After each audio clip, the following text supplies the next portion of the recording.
అధ్యాయం 2.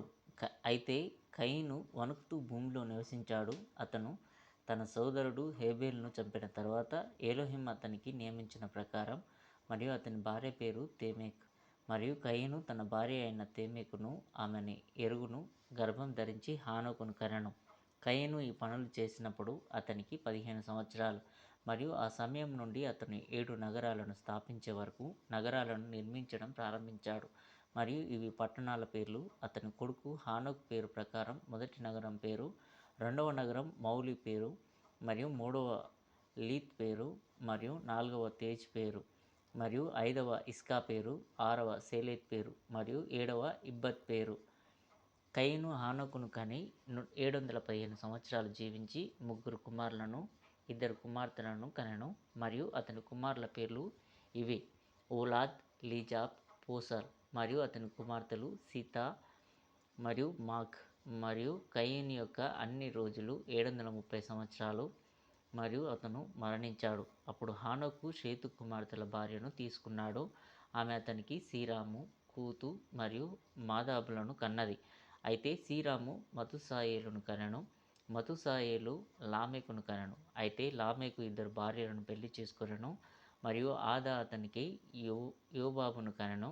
అతడు గుడారాలలో నివసించే వారందరికీ మరియు మందలందరికీ తండ్రి. మరియు మళ్ళీ ఆమె అతనికి హయోబాలును కన్నది. ఇది అన్ని వాయిద్యాలను వాయించడం నేర్పిన మొదటిది అవయవాల ప్రతికీర్తన. ఆ సమయంలో భూమిపై నివసించేవారు ప్రతి ఒక్కరూ తమ పొరుగువారి భార్యతో చెడు చేయడం ప్రారంభించినప్పుడు వారిని అపవిత్రం చేయడంతో ఎలోహిం కోపంగా ఉన్నాడు. మరియు అతను వీణ, కిన్నోర్ మరియు వీణ మీద మరియు తీపి కీర్తన లిట్. అయితే సెల్ల తుబాలును, మీసాను, తెప్పాను కన్నది. సీసం, తగరం, ఇనుము, రాగి, వెండి, బంగారం వంటి వాటిలో మనుషులకు కలలు చూపించిన ట్యూబల్ ఇదే.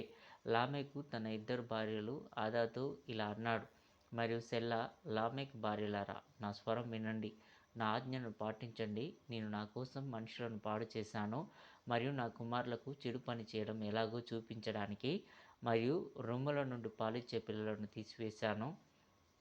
భూమి ఇప్పుడు కయీనుకు 7 సార్లు ప్రతీకారం తీర్చుకోవాలి, కానీ లామెకు 70 సార్లు 7 సార్లు ప్రతీకారం తీర్చుకుంటారు. ఫుట్నోట్స్. మరియు కయీను నగరాల పేర్లు మొదటివి తప్ప మరెక్కడ కనిపించవు. కయీను కుమారుడైన హానోకు షేము కుమార్తె అయిన నీబాను భార్యగా తీసుకున్నాడని జెరహ్మీల్ చెప్పాడు. అతని మూలం నాకు తెలియదు. రీడింగ్స్పై అనుబంధాన్ని చూడండి. జూబ్లీస్ ఈ లామెకు గురించి మాట్లాడలేదు. మలుపు ఇక్కడ అతని పాటకి ఇవ్వబడినది అతని నేరం నైతికతకు విరుద్ధమని సూచిస్తుంది. ఈ దృశ్యం మరెక్కడా కనుగొనబడింది.